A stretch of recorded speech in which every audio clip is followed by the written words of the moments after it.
મિત્રો, સ્વાગત છે તમારું બધાનું નવા વિડીયોની અંદર. કેમ છો બધા? મારું નામ છે હાર્દિક. તો અત્યારે 3 થયા છે બપોરના. આજે તારીખ 24 અને વાર છે શનિવાર. તો આપણે વાવણીની શરૂઆત કરી છે હવે ખેતરમાં, આપણે ઘર પાસે જ. એટલે ખેડૂતનો સૌથી આમ મોટો દિવસ કહેવાય આજનો દિવસ વાવણીનો. આપણે એને વરસાદની વાવણી જ નહીં, પણ આપણે પાણી છે પણ આજે એટલે તો વરસાદ પણ થઈ ગયો, એટલે મીઠા પાણીની વાવણી કહી શકીએ. તો શરૂઆત કરી દીધી છે, હાલો તમને બતાવું. તો આપણે વાવણી તૈયાર છે, બળદોથી વાવણી કરતા જાઉં અને રાપે તૈયાર કરી લીધી છે. આ છાવીની જારીને કરે 4 ચાંસમાં છે ને રાપને હમાર 2 થતો જાય, એટલે એક ઉથલમાં 8 ચાંસ વયા જાય. એટલે એ આમાં તો હમું છે, આપણે ઝડપ થાય. એક વાવવામાં બળદને પૂગવાનું રહે, બાકી હમાર રાપ આપણે થઈ જાય ટ્રેક્ટરમાં. ઘર મેરી વાવ લઈએ, પછી બીજી ફેરી હમાર મારવું હોય તો આપણા બળદ થાય કે ના હોય તો આપણા બળદે મારી દઈએ, બાકી બીજાને કહી દઈએ. તો અત્યારે મુહૂર્ત કરવા માટે થાળી તૈયાર કરે છે દાદીમાં. મગ ને કંકુ ને બધું હોય ને, હોપારી.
તો હવે ટ્રેક્ટર ચાલુ કરીએ. 2-3 ઉથલ મારી ભરતું એ ગુલમોહરનો વ્યૂ જો વાડીએ ઝાડવા હોય એટલે હે ને અલગ જ ફિલિંગ આવે, મજા જ આવે વાડીએ.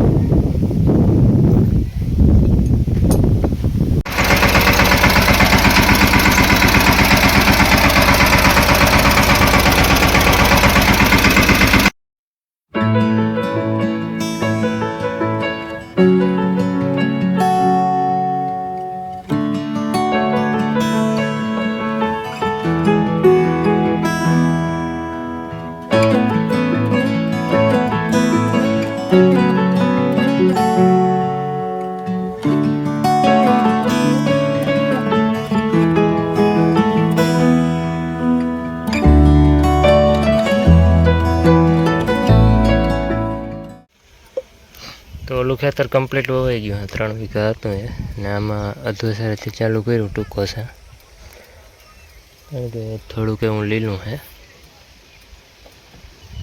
અને એક હાથથી બીજું બોલાયું પારા પૂંખવા માટે, ખોટી ના થાય, કારણ કે વરસાદથી ઓલું બધું એકારી સુકાઈ ગયા છે. એટલે કાલે વાવણી માટે પણ બીજું હાથે આવીએ.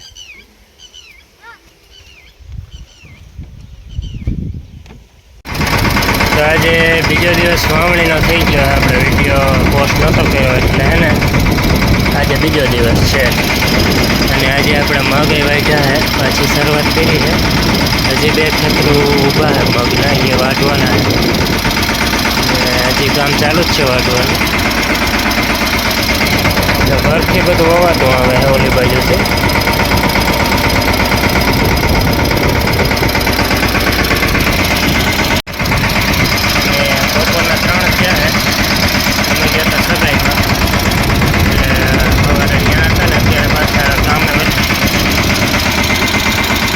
આજે થઈ ગયો છે બીજો દિવસ, ને કાલે સગાઈમાં ગયા હતા.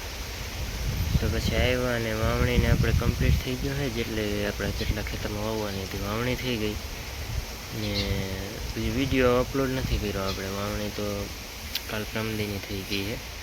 તો તો આજે વરસાદી વાતાવરણ ફૂલ થઈ ગયું. આપણે મગના 3 ખેતર વાઢેલ પડ્યા છે મગ, એટલે હવે જોયું છે. હવે કાઢવાના છે ટ્રેક્ટરમાં. વરસાદ ના આવે તો સારું. એક ખેતરના તો પલટી ગયા હતા, પણ જો કે એ નીકળી ગયા આપણે, એટલે વેચાઈ ગયા એ મગ, એટલે એમાં કંઈ વાંધો નથી. પણ અત્યારે હજી 3 ખેતરના વાઢેલા પડ્યા છે. જો જેવું કે આ મંદિરવાળું ખેતર, ને આ ખેતર વવાઈ ગયું, પછી આ 2 ખેતર વવાઈ ગયા છે, ને હવે મગ છે ને આમ 3 ખેતર એટલા આપણે વાઢેલા પડ્યા પાથરા. બપોર કેડી કાઢવા જવાનું છે ટ્રેક્ટરમાં, એટલે હજી હચવાઈ જાય તો સારું. ફૂલ વરસાદી વાતાવરણ છે હવાનું, તડકો જરાય નીકળ્યો નથી. અત્યારે થોડોક તડકા જેવું છે, થોડુંક એવું. તો બપોર કેડી ચાલુ કર્યું આપણે મગ મૂકવાનું. નકર તો છે ને નકર સવારમાં ચાલુ કરી દે 10 વાગ્યામાં, તડકો હતો જ નહીં જરાય. એટલે હવે આજ તો પૂરું ના થાય, 8 વીઘા છે આખું, જેટલું થાય એટલું. તો ઓપનરે ચાલુ કરી દીધું મગ ચોખ્ખા કરવા, એટલે ટ્રેક્ટરે ભવડી લીધું. હવે મગ ઓપનેથી ચોખ્ખા થાય, એ ચોખ્ખા થઈ જાય એટલે ડાયરેક્ટ આપણે બીજે ખેતરે વીણી જવાનું છે. આના સિવાય ને પછી 2 ખેતરું રહી મગ આપણે ભવડવાના છે હજી ટ્રેક્ટરથી. એટલે આજે ભવડાઈ જાય એમાં ને કાલે ચોખ્ખું થઈ જાય, પછી કાલે બીજાનો વારો, એ રીતનું હવે ચાલુ છે. તડકો નીકળ્યો છે કાલથી જ, તડકો નીકળ્યો એટલે હવે કામ ઝડપથી થાય. નકર તો ઢાકલું ને વરસાદી વાતાવરણ હતું એટલે કંઈ થતું નહોતું. જ્યાં સામે ખેતરે હાલે છે અત્યારે તો 8:30 જેવું થયું છે, અને ચાલુ કરી દીધું જરાક વહેલું. 10-11 વાગે પૂરું થઈ જાય ને તો આપણે જવાનું છે. જો ઓલા મકાનું દેખાય ને એ બાજુ,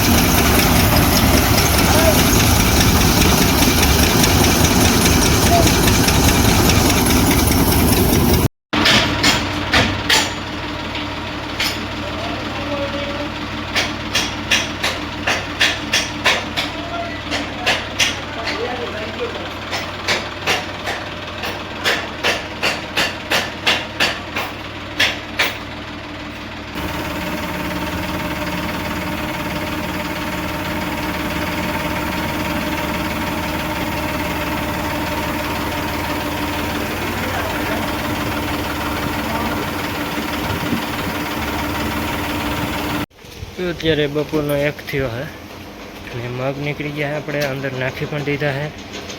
અને જો બસ જમવાનો ટાઈમ થઈ ગયો છે, પછી જવું છે ડાયરેક્ટ બીજા ખેતરે. આરામ નથી કરવાનો, બીજા ખેતરે આપણે મગ કાઢવાની શરૂઆત કરી દેવી છે. પછી 2 ખેતરું છે, 2 ખેતર હચવાઈ ગયા, 2 છે, 4 ખેતરમાં મગ હતા. તો પછી અને મારે જવું છે પાડોશમાં એક ભાઈનું આવવા માટે, આપણે ટ્રેક્ટર લઈને, મિની ટ્રેક્ટર અમારા થઈ જાય ને આપણી ગાયું માથે પંખા ફરે. આ પંખો પાછો નવો નાખી દીધો. એમાં રાધા આવવાની છે આપણી રાધા, થોડાક દિવસો કાઢે, 10-15 દિવસ, કંઈ મને પણ બાકી ખબર નથી. ને બરધુને પાછો પોરો હે, વાવણી થઈ ગઈ છે, થોડીક કરવાની હતી. આ થોડાક દી પછી પાછું ચાલુ થાય. ને આંબલી કાઢી નાખીને તો ઉજળા તડકો થવા માંડ્યો છે, પણ વાંધો નહીં, પાછી કોરાઈ જાય.